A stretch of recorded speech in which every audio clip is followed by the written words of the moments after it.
प्रियादास जी महाराज वर्णन कर रहे हैं, हनुमान वंश में श्री नाभा जी का प्रादुर्भाव हुआ। हनुमान जी का तो वंश ही नहीं है, फिर हनुमान वंश में कैसे, वो तो ब्रह्मचारी है। तब कथा यहां पर प्रियादास जी ने बृहद वर्णन किया है कि दक्षिण भारत के एक ब्राह्मण कुल में कोई संतान नहीं थी, तब उन्होंने हनुमान जी की आराधना की और 12 वर्ष की आराधना के बाद हनुमान जी प्रकट हुए और प्रकट होकर कहा, वरदान मांगो, क्या चाहिए।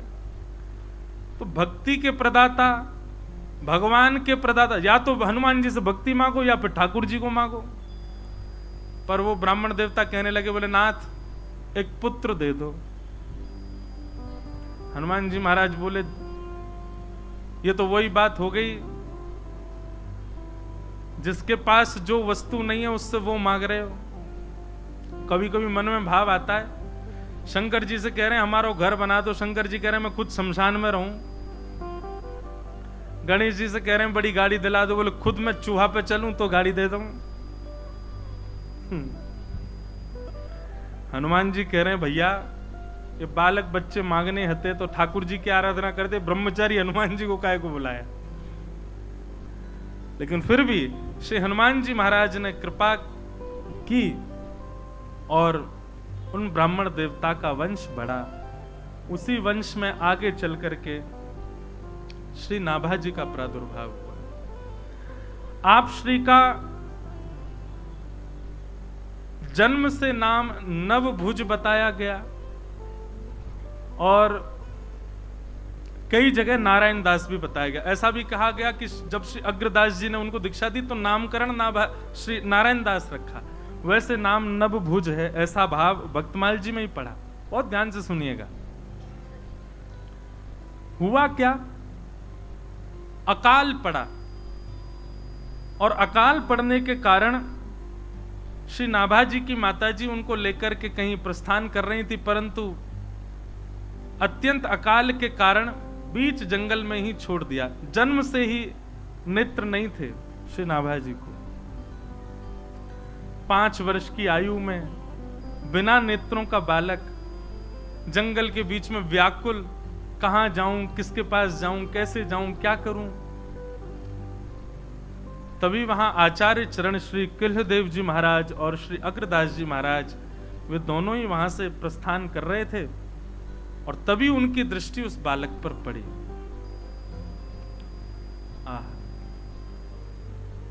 महापुरुषों की दृष्टि में ही भक्ति भाव विद्यमान होता है। वो देख भर लें, उसी से ही कल्याण हो जाना है हमारा। तब आप श्री ने जाकर के उस बालक को देखा और अपने कमंडल के जल का छिड़काव किया तो तुरंत दोनों चक्षु प्रकट हो गए और सबसे पहला दर्शन श्री किल्लदेव जी महाराज जी और श्री अग्रदास जी महाराज का हुआ। वाह, ठाकुर जी ने कैसी लीला करी कि नाभा जी को जन्म से संसार देखने ही नहीं दिया। सबसे प्रथम दर्शन ही आचार्य चरण का हुआ है श्री नाभा जी को, और कुछ लक्षण भक्ति भाव के दिखाई दिए और दोनों आचार्य चरण श्री नाभा जी को अपने साथ आश्रम ले आए। सेवा प्रदान की। क्या सेवा है? इतने रसिक संत विराजते हैं, सबकी चरण सेवा करो और सबकी शीत प्रसादी पाओ। बंधुओं, एक बात हमारी ध्यानपूर्वक सुनिएगा। चरण सेवा में और शीत प्रसादी में भी बहुत ध्यानपूर्वक आप सबको मर्यादा का पालन करना चाहिए। कोई महापुरुष प्रसाद पा रहे हैं, एक बात और सुनिए। शीत प्रसादी का मतलब उनके प्रसाद पाने के बाद जो शेष रहे वो भी है। शीत प्रसादी का मतलब उनके वचनामृत भी है।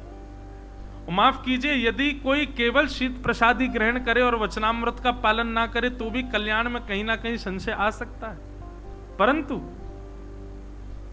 शीत प्रसादी पहले वचनामृत के रूप में ग्रहण करो। और वचनामृत के रूप में मतलब वचन के प्रति अटूट विश्वास। श्री सूरदास जी महाराज की वाणी है,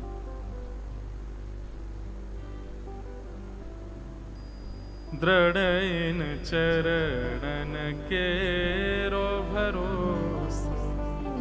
श्री वल्लभ नख चंद्र छटा बिन सब जग माही अंधेरो।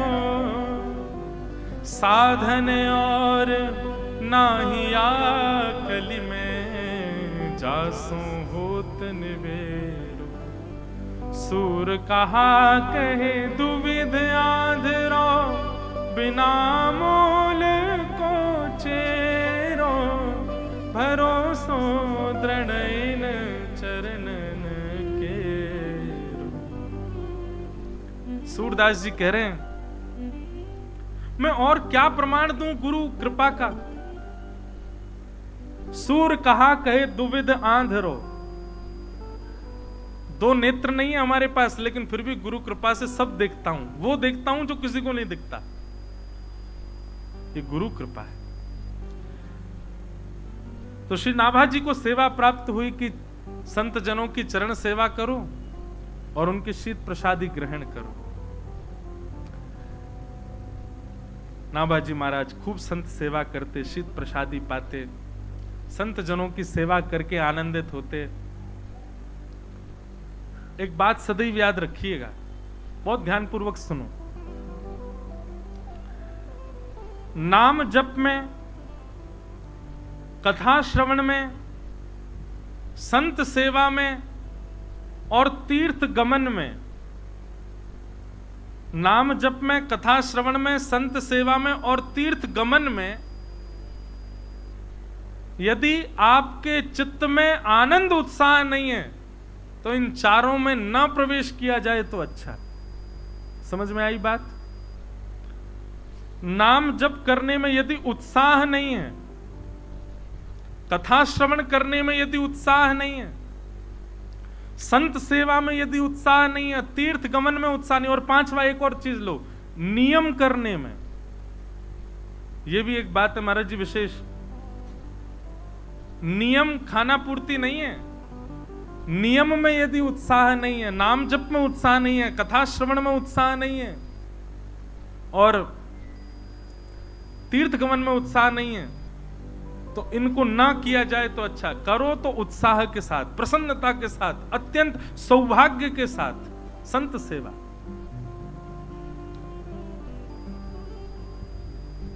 नाभा जी महाराज खूब उत्साह के साथ गुरु आज्ञा से सेवा करते। एक दिन श्री अग्रदास जी महाराज ध्यान में बैठे थे, गुरुदेव भगवान की सेवा कर रहे हैं, पंखा जल रहे हैं श्री नाभा जी महाराज। और तभी अग्रदास जी के चिंतन में क्या भाव चल रहा है? श्री प्रिया प्रियतम दोनों लीला कर रहे हैं, कुंज में पौड़े हैं, कुंज में विराज रहे हैं, कुंज में लीला कर रहे हैं, और उसी कुंज में श्री अग्रदास जी महाराज भी अली स्वरूप धारण करके लीला में प्रवेश कर रहे हैं। मानसी सेवा अपने युगल स्वरूप की कर रहे थे। तभी दूर कहीं समुद्र में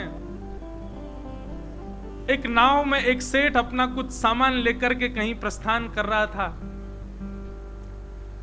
तभी बीच में तूफान आया और तूफान आने पर नाव क्षतिग्रस्त होने लगी, बस अब डूबने की कगार पे थी। तभी नाविक ने सेठ जी से कहा, बोले सेठ जी अब तो स्थिति ऐसी फंस गई है कि कोई गुरु ही आपको बता सकते हैं, कोई संत सेवा, संत कृपा, भगवत कृपा ही आपको बचा सकती है। बहुत ध्यानपूर्वक सुनिएगा।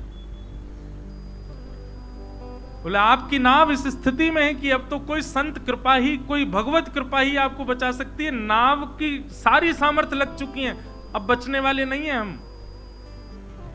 सेठ जी बोले भैया हमने जीवन में कोई पुण्य तो किया नहीं, कोई भजन तो किया नहीं, कोई दान पुण्य तो कुछ हमारे पास है नहीं, अब क्या करें?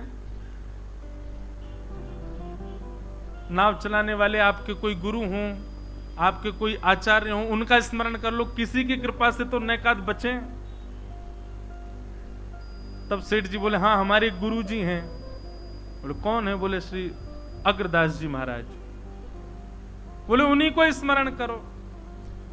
आर्त भाव में, एक ऊंचे वेग में, पूर्ण शरणागत भाव से आज अपने गुरुदेव को पुकार रहे हैं। रक्षमाम रक्षमाम रक्षमाम गुरुवर पाहिमाम पाहिमाम पाहिमाम। बंधुओं देखो, एक बात और सिद्ध हुई यहां पर, जीवन भर साधन नहीं किया, जीवन भर भजन पूजन नहीं किया, लेकिन एक बार पूर्ण शरणागति से गुरुदेव को पुकारा तो उसके बाद लीला क्या हुई सुनेंगे। लीला ऐसी घटी कि जैसे ही वहां दूर समुद्र में वो अपने गुरुदेव को पुकार रहे हैं और यहां श्री अग्रदास जी महाराज मानसी सेवा में श्री प्रियालाल जी की लीला में हाथ बटा रहे हैं, और तभी वह स्वर श्री नाभा जी को सुनाई देने लगा, क्योंकि नाभा जी भी अग्रदास जी की मानसी का दर्शन कर रहे हैं। ये बहुत ऊंची बात है। किसी के मन में क्या चल रहा है ये कोई नहीं देख सकता, पर दूर खड़े पंखा झल रहे श्री नाभा जी को प्रत्यक्ष दर्शन हो रहा है। श्री राघवेंद्र सरकार विराज रहे हैं, बगल में सियाजू विराज रही हैं, कैसी सेज है, कैसी सहचरियां खड़ी हैं, सबका कैसी कुंज है, सब दर्शन हो रहा है।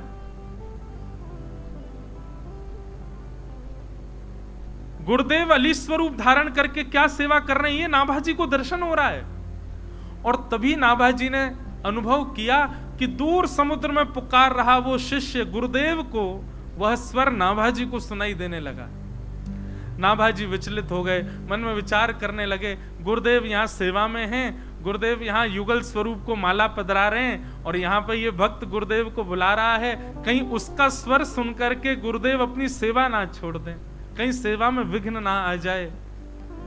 तो जो पंखा गुरुदेव को झल रहे थे उसी पंखा को द्रुत गति से उस दिशा में झलने लगे जिस दिशा में समुद्र में नाव फंसी थी।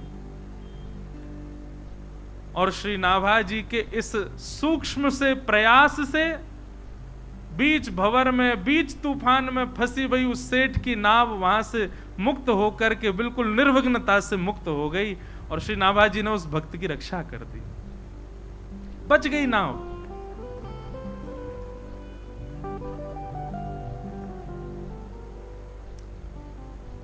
अब बात ऐसी है कि श्री अग्रदास जी महाराज को आवाज तो आ गई थी कि भक्त रक्षा की पुकार कर रहा है। अग्रदास जी माला पधरा करके समुद्र के तट पर पहुंचे कि जाके उसकी रक्षा करूं। तभी आपने क्या देखा कि नाव तो किनारे लग गई, नाव तो व्यवस्थित हो गई, लेकिन आप नील समुद्र की नीलिमा को देख करके भाव निमग्न हो गए, ठाकुर जी की स्मृति में चले गए। पर जब स्मरण पूर्ण हुआ, श्री नाभा जी ने गुरुदेव से कहा, गुरुदेव आप जिस कार्य के लिए समुद्र तट पर आए वो कार्य हो चुका है, आप पुनः लीला में जाइए, श्री प्रियालाल जी प्रतीक्षा कर रहे हैं, आप वहां पहुंचिए।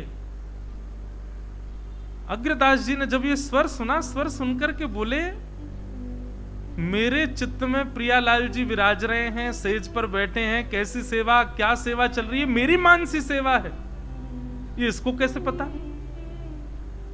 और मेरे सेवा के बीच में मेरे किसी भक्त ने मुझे रक्षा के लिए पुकारा, ये भाव भी इसको कैसे पता?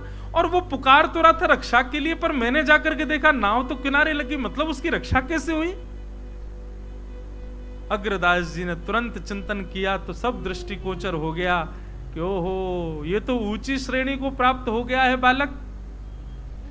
मेरे चित्त की सेवा का दर्शन हुआ, यहां तक कि मेरे भक्त की पुकार को इसने दूर खड़े खड़े अपने पंखा के झलने से उसकी रक्षा कर दी।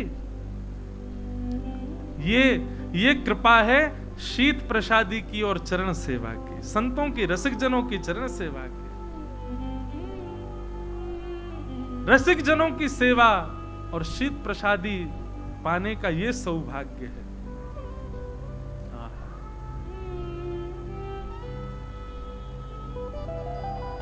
उस भाव को सुन करके, दर्शन करके श्री अग्रदेव जी महाराज अत्यंत प्रसन्न हो गए नाभा जी पर,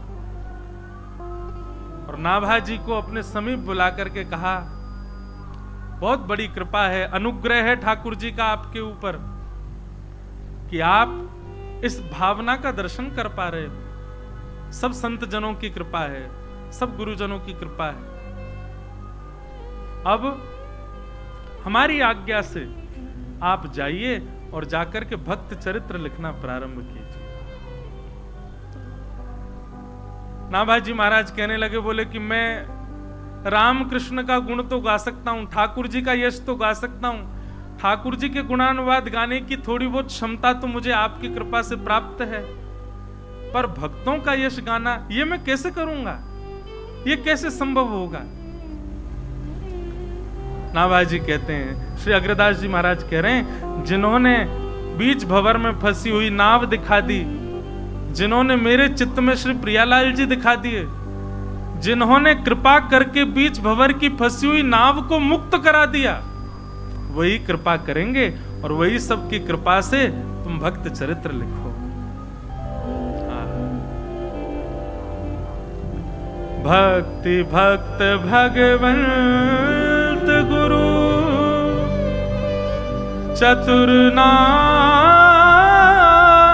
वपुए, तिनके पग बंधन किए, नाशहि बेग्न अनेक। आहा, श्री नाभाजी महाराज ने सबसे पहले जो भाव प्रकट किया वो यही है। आप सब भी ऊंचे स्वर में गाओ, पीछे पीछे। भक्त भक्ति भगवंत गुरु, भक्त भगवंत गुरु, चतुर नाम वपु एक, चतुर नाम वपु एक, तिनके पग बंधन किए,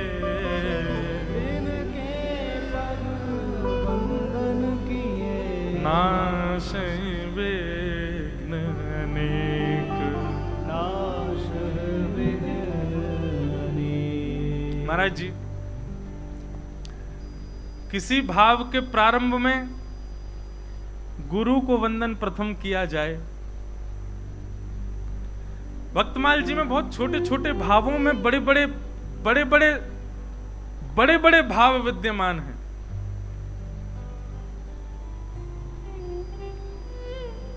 पर भक्तमाल जी में श्री नाभाजी सर्वप्रथम भक्त भक्ति भगवंत गुरु चतुर नाम वपु एक, गुरु का नाम अंत में लिया है। कहीं गुरु नाम पहले लें तो ऐसा ना लगे कि कहीं श्री नाभाजी की ही चर्चा होगी या गुरु ही प्रधान है। भक्त भक्ति भगवंत गुरु, भक्त प्रधान है, भक्तों का नाम सबसे पहले लिया। और श्री नाभाजी महाराज नेत्र बंद करके बैठ गए और नेत्र बंद करके आवाहन करने लगे कि अब मेरे चित्त में जिन जिन भक्तों के चरित्र आते जाएंगे मैं उनको वर्णित करता जाऊंगा। तो बहुत ध्यानपूर्वक सुनने वाली बात यह है कि श्री भक्तमाल जी में उन्हीं के ही चरित्र कहे गए हैं जिन जिन्होंने आकर के भक्त श्री नाभाजी को अपने दर्शन कराए। मतलब भाव कुछ ऐसा है कि नाभाजी को भक्त दर्शन होते और फिर भक्त की लीला दर्शन होती, तभी नाभाजी छप्पे लिख करके उनका लीला भक्तमाल जी में वर्णित कर देते।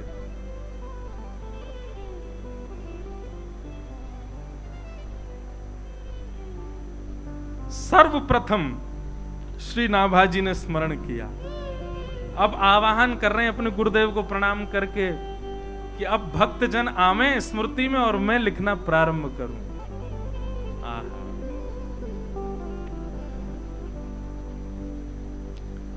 जय जय मीन बराह कमठ नर हरि बलि वामन, जय जय मीर बराह कमठ नर हरि बलि वामन, परशुराम रघुवीर कृष्ण कीरत जग पावन, परशुराम रघुवीर कृष्ण कीरत जग पावन, बुद्ध कल की अरु व्यास प्रतु हरिहंस मनवंतर, बुध कल की अरु व्यास हरिहंस मनवंतर, यज्ञ ऋषभ है ग्रीव ध्रुव वरदेन धनवंतर, यज्ञ ऋषभ है ग्रीव ध्रुव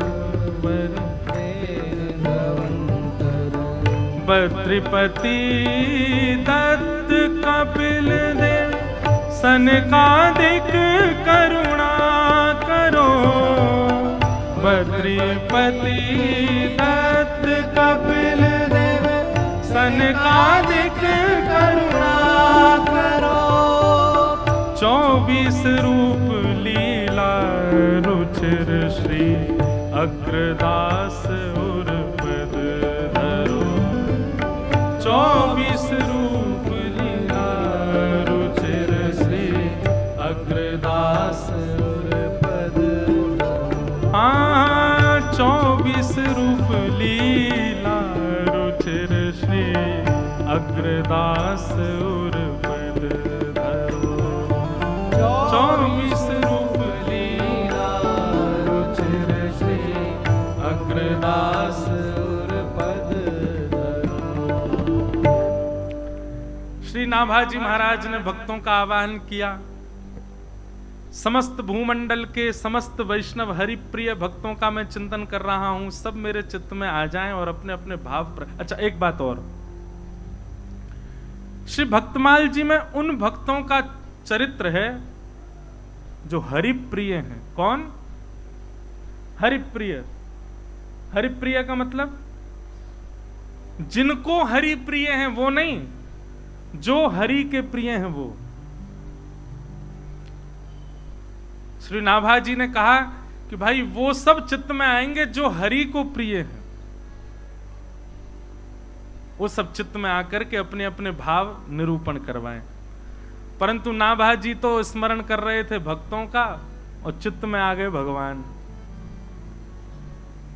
भक्तमाल जी का प्रथम छप्पे यहीं से ही प्रारंभ हुआ। जय जय मीन बराह कमठ नर हरि बलि वामन, परशुराम रघुवीर कृष्ण की रत जग पावन, बुद्ध कल की अरु व्यास प्रतु हरिहंस मनवंतर, यज्ञ ऋषभ है ग्रीव ध्रुव वरदेन धनवंतर, बद्रीपति दत्त कपिल देव सनकादिक करुणा करो, 24 रूप लीला रुचिर श्री अग्र दास उर पद धरो।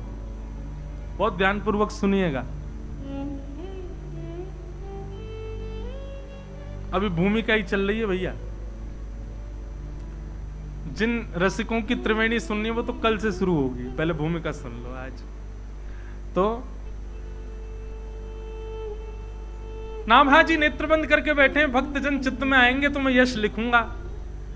लेकिन चित्त में सबसे पहले कौन दिखे? मीन भगवान आ गए, बराह भगवान आ गए, कच्छप भगवान कमठ बन के आ गए, नरहरि, आहा, बलि वामन सब आ गए, परशुराम जी आ गए, राम जी आ गए, कृष्ण भगवान आ गए, आहा, बुद्ध कल की 24 अवतार ठाकुर जी के एक एक करके चित्त में प्रकट होने लगे।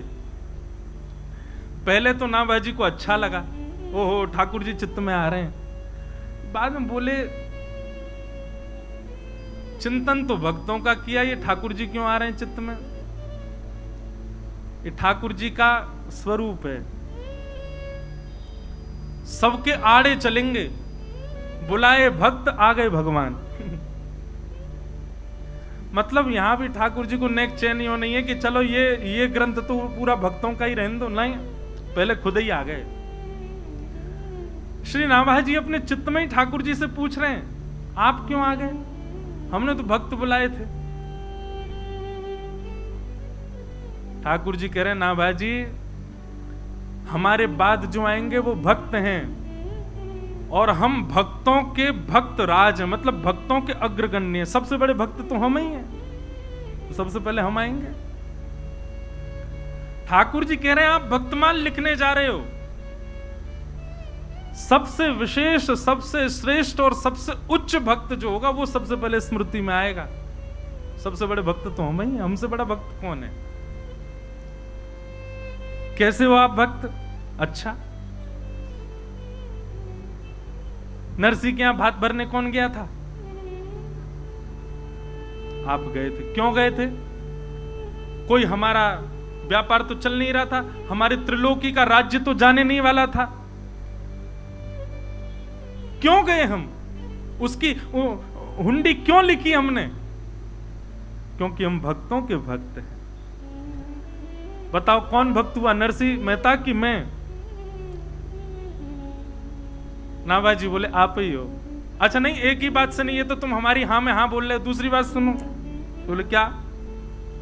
जगन्नाथ का माधव दास बीमार हो गया था, उसके कपड़ा कौन ने धोए? आपने धोए थे। भक्त कौन हुआ, माधव दास की मैं? बोले आप ही हुए भगवान। भरी सभा में कौरवों के बीच में नारी बिच सारी है कि सारी बिच न द्रौपदी का चीरहरण हो रहा था। वशन रूप भय श्याम, वस्त्र बन करके कौन आया वहां पर? बोले आप आए। बताओ हमारी कोई वैल्यू नहीं है, हम वस्त्र बन के आ गए वहां पे। किसके लिए? भक्त के लिए। भक्त कौन है? द्रौपदी की मैं। नाभाजी बोले आप। नहीं नहीं, इतने से काम नहीं। और सुनो क्या, 3 लोग 3 पग की जमीन भूमि मांगने गए हम बामन के पास, बलि के पास, बामन बन के। 2 पग से तीनों लोक नाप लिए। हमने अपना प्रताप दिखाया कि चलो भाई हम भगवान हैं। 2 पग से तीनों लोक नाप लिए। हमने कहा भाई अब तो भगत फंस गया। बासुकी नाग से कहा इसको बंदी बनाओ। वामन को बलि को बंदी बनाया। तुरंत बलि चरणों में गिर गया, बोले महाराज मुझे बंदी क्यों? मैंने कहा तीसरा पग देने के लिए तेरे पास जगह ही नहीं बची, इसलिए संकल्प पूरा नहीं हुआ, इसलिए तुमको बंदी अब नरक भेजेंगे। बलि कहता है 1 मिनट सुनो। बोले क्या? आपने मेरी संपत्ति नापी, स्वामी तो अभी बैठा, तीसरा पग सिर पर धर दो। हमको छल लिया। मैं इतना प्रसन्न हो गया उसके भाव से। मैंने पूछा बताओ क्या वरदान चाहिए? तो बोला जब जब मैं महल में जाऊं, जब जब महल से आऊं तब आपका दर्शन हो। द्वारपाल बना दिया मुझे, द्वारपाल। बताओ कौन भक्त है, बलि कि मैं? नाभाजी बोले जय जय, हाँ, आप ही हो। पंढरपुर जहां से हम आ रहे हैं, पुंडलीक ने अपने माता पिता की सेवा की, उसकी सेवा से प्रसन्न होकर मैं चला गया। मैं तो गया था कि दर्शन दे के आऊंगा। उसने कहा अभी व्यस्त हूं, सेवा कर रहा हूं, जब निवृत्त हो जाऊंगा तब मिलूंगा, तब तक क्या करूं? बोले लो खड़े हो जाओ। बोलो पंडरीनाथ भगवान की। पुंडलीक भक्त है कि मैं भक्त हूं? नाभाजी बोले भगवान आप हो। बोले और छोड़ो। महाभारत युद्ध में अर्जुन का रथ कौन हाँक रहा है? मैं। अर्जुन ये नहीं कहता कि मेरे रथ को यहां ले जाओ वहां ले जाओ, आज्ञा करता है मुझको। सेनयोर भयोर मध्य रथम स्थापय मेच्युत। हे अच्युत मैं आज्ञा देता हूं, मेरे रथ को ले जाके उभय सेना के बीच में खड़ा कर दो। मुझे आज्ञा दे रहा है। हमारी कोई वैल्यू नहीं है। ये वैल्यू की बात नहीं है, ये प्रमाण की बात है कि अर्जुन भक्त नहीं है, मैं भक्त हूं। ए ना भाई जी, आपने भक्तों का स्मरण किया है तो आपके सामने जो ये मेरे 24 रूप प्रकट हुए हैं, सबसे बड़ा भक्त तो मैं ही हूं। मुझसे बड़ा भक्त कौन होगा? हमारे पूज्य महाराज जी आए ना, गा के गए नरसिंह मेहता जी का भाव। मैं भगतन को दास, भगत मेरे मुकुट मणि। मैं भगतन को दास, भगत मेरे मुकुट मणि। हाँ मैं भगतन को दास, भगत मेरे मुकुट मणि। मैं भक्तन को दास, भगत मेरे मुकुट मणि। ना भाई जी, आपने भक्तों का स्मरण किया है और जो सबसे बड़ा भक्त है वो सबसे पहले आया है। तब नाभाजी बोले अच्छा जय हो भगवान, आपको प्रणाम करें, आप पधारे। 24 अवतार रूप धारण करके ठाकुर जी पहले भक्तमाल जी में आ गए, और अब इन 24 अवतारों के जो उपासक हैं, इन 24 अवतारों के जो सेवक हैं, इन 24 अवतारों को किसी रूप में भी जो भजते हैं, अब वे सब भक्त आएंगे। श्री नाभा जी और श्री प्रियादास जी के भाव में तो ऐसा वर्णन है कि भैया भक्तों के भगवान को बुला लो तो भक्त अपने आप भगे आमेंगे। हमारे वृंदावन की एक प्रसिद्ध लीला है श्री हरिराम व्यास जी की। एक वैष्णव वृंदावन से जाने की जिद कर रहे थे, हम तो जाएंगे जाएंगे जाएंगे। हरिराम व्यास जी ने खूब रोका, नहीं माने। उनके ठाकुर जी एक छोटे से पात्र में थे, वो श्री जुगल किशोर जी के पास में रखे हुए थे। और भक्त कहने लगा, हम तो जाएंगे वृंदावन से, हमारे ठाकुर जी दे दो। बहुत समझाए, नहीं माने तो श्री हरिराम व्यास जी भीतर गए, ठाकुर जी छुपा के धर दिए भीतर जुगल किशोर जी के पीछे, और डिबिया में चिड़िया धर दी, लो ले जाओ। हरिराम व्यास जी की बात नहीं मानी, चले गए। और यूं कहते, सुनो वृंदावन छोड़ने से पहले यमुना जी स्नान कर लेना और ठाकुर जी को भी स्नान करा देना। और ठाकुर जी तो धर लिए, जुगल किशोर जी के बाद डिबिया में चिड़िया धरी है। अब जैसे ही वो भक्त क्या बोले, नहीं चलो जाते जाते बात तो मान जाए, जमुना स्नान करेंगे। जमुना जी के पास जाकर के, और जैसे ही महाराज स्नान करके ठाकुर जी के स्नान के लिए डिबिया खोली, सो चिड़िया उड़ गई। अब तो वो भक्त सोचने लगा, ओहो मेरे ठाकुर जी उड़ गए, मेरे ठाकुर जी उड़ गए। उड़ के कहाँ गए? बोले वृंदावन की तरफ ही गए। हरिराम व्यास जी सही कह रहे थे, वृंदावन छोड़ के मत जाओ, मैं जाना चाह रहा था, ठाकुर जी नहीं जाना चाह रहे, देखो उड़ के भाग गए वृंदावन। रोते रोते आए हरिराम व्यास जी के पास, बोले मेरे ठाकुर जी तो उड़ गए। हरिराम व्यास जी बोले कहाँ उड़ गए? बोले ऐसे ऐसे मैं डिबिया खोली नवाने को, ठाकुर जी फुर रहते वृंदावन की ओर उड़ गए। हरिराम व्यास जी बोले हम मना कर रहे थे मत जाओ वृंदावन छोड़ के, रुको हम देखते हैं ठाकुर जी आए कि नहीं। और उसको दिखा रहे हैं, देख मैं देख रहा हूं। जुगल किशोर जी के गर्भगृह में भीतर ढूंढने लगे, तभी जुगल किशोर जी के चरण के पीछे नेक से शालिग्राम तुरंत ने, ओहो देख ही आ गए तेरे ठाकुर जी। भगवत बोलो सही कह रहे हो, देख ठाकुर जी जानो नहीं चाह रहे, अब तू भी मत जावे। और उसका अखंड वृंदावन वास करा दिया हरिराम व्यास जी ने।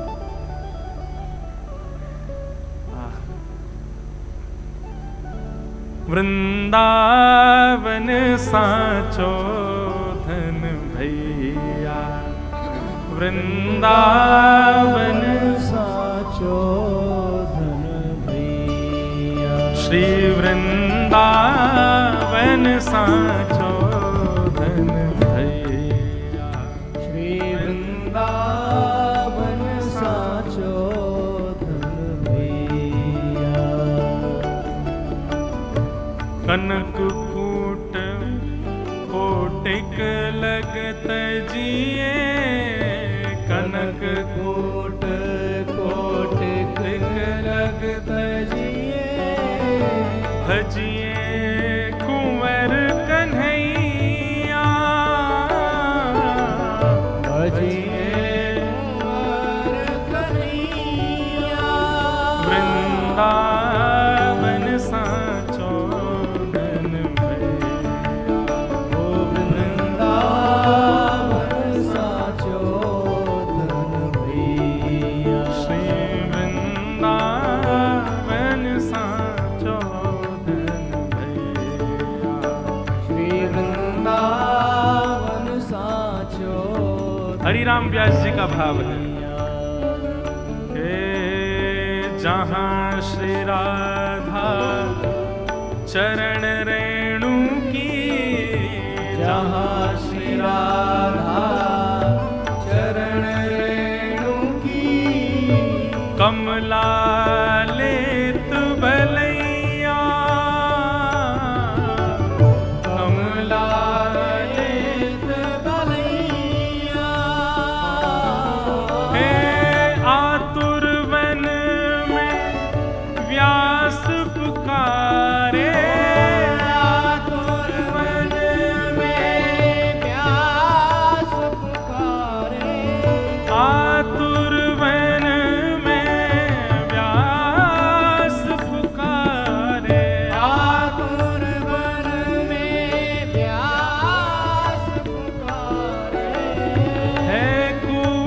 सीख सुनैया वृंदावन साचो धन वृंदावन साचो श्री वृंदावन साचो भैया वृंदावन साचो बोलो वृंदावन धाम की। तो भक्तन के भगवानन को ले लो, भक्त अपने आप दौड़े आमे कहीं जामेंगे ही नहीं। सो ठाकुर जी खुद ही आ गए भक्तमाल जी में। सबसे पहले छप्पे में जय जय मीन बराह कमठ नर हरि बलि वामन परशुराम रघुवीर कृष्ण की रति जग पावन बुद्ध कल की अरु व्यास प्रतु हरि हंस मनवंतर यज्ञ ऋषभ है ग्रीव ध्रुव वरदेन धनवंतर बद्रीपति दत्त कपिल देव सनकादिक करुणा करो 24 रूप लीला रुचिर श्री अग्रदास के पद धरो। अपने आप ठाकुर जी आ गए और मानो नाभाजी का कार्य और सहज कर दिया। बोले अब सब आ जाएंगे अपने आप। और इसके पश्चात श्री नाभाजी के चित्त में इन 24 अवतारों के उपासक एक एक करके प्रकट होने लगे। इन 24 अवतारों के समस्त साधकों के भाव आने लगे और श्री नाभाजी महाराज भक्तमाल की रचना वृहद करते गए। इस प्रकार श्री भक्तमाल जी की रचना हुई। किसने की? नाभा गोस्वामी। नाभा गोस्वामी जी कौन है? ब्रह्मा जी के। ब्रह्मा जी ही नाभा जी के रूप में प्रकट हुए। तो ये था भक्तमाल जी की रचना का कारण। अब भक्ति रसबोधनी टीका भक्तमाल जी का विस्तारीकरण वो किया हमारे श्री राधा रमणीय संप्रदाय के पूज्य श्री प्रियादास जी महाराज। ये बातें आपको समझना इसलिए ये हमारे लिए जरूरी है। आप समझो मत समझो, आप हमारे लिए जरूरी इसलिए हम सब बोल रहे हैं। नाभा जी ने तो केवल 6 पंक्तियों में छप्पे कहा भक्तों का। जब श्री नाभा जी भगवत धाम को प्रस्थान कर गए उनके मन में क्षोभ था। भगवत धाम जाने के बाद में भी मन में ऐसी पीड़ा कि अभी हम और विस्तृत व्याख्या नहीं कर पाए। बहुत ध्यानपूर्वक सुनो, हमें और विस्तृत लिखना था और विस्तृत व्याख्या हम नहीं कर पाए भक्तों की। भगवान मन का भाव समझ गए। बोले नाभाजी क्या बात है, क्यों उदास हो? बोले कि आपके भक्तों का चरित्र लिख के आए पर हम चाहते हैं कि और विस्तृत करना था। इतना हुआ प्रचार प्रसार, इतना नहीं हो पाया जितना होना चाहिए था। तब ठाकुर जी ने कृपा की। बोले कि तो फिर कृपा करो, किसी भक्त को चुन लो और चुन करके उसके ऊपर अनुग्रह करके उससे भाव करवाओ। तब श्री गोपाल भट्ट गोस्वामी जी जिन्होंने हमारे श्री राधारमण लाल जी को प्रकट किया, उनके प्रशिष्य और उसी राधारमणीय गौड़िया वैष्णव संप्रदाय में आचार्य चरण श्री प्रियादास जी महाराज, उनको अच्छा देखो उनकी भी भाव कैसे। वो चिंतन कर रहे थे श्री चैतन्य महाप्रभु का, नेत्र बंद करके चिंतन कर रहे थे चैतन्य महाप्रभु का। आहा, ऐसा सुंदर स्वरूप, ऐसे सुंदर चाल, ऐसे सुंदर भाव, ऐसी सुंदर वाणी। चैतन्य महाप्रभु का चिंतन कर रहे थे। चिंतन करते करते वो स्वरूप तो विराम हो गया, नाभाजी प्रकट हो गए और प्रकट होकर के बोले सुनो, हमारी आज्ञा है। क्या आज्ञा है?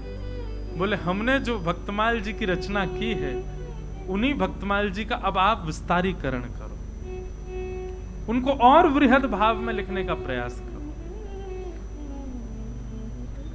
प्रियादास जी महाराज बोले भगवान मैं कैसे करूंगा?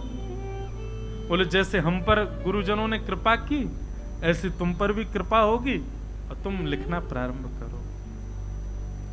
तब छप्पे के बाद जो छंद गाए जाते हैं वो श्री प्रियादास जी की और वृहद व्याख्या के रूप में। कल से रसिक त्रिवेणी की जब चर्चा होगी श्री हरिराम व्यास जी, हितरवंश महाप्रभु और स्वामी श्री हरदास जी, तो पहले छप्पे गाया जाएगा वो नाभाजी का, और उसके बाद उनकी लीला के विस्तारीकरण के रूप में जो छंद गाया जाएगा वो श्री प्रियादास जी, उन्होंने उसको विस्तृत किया।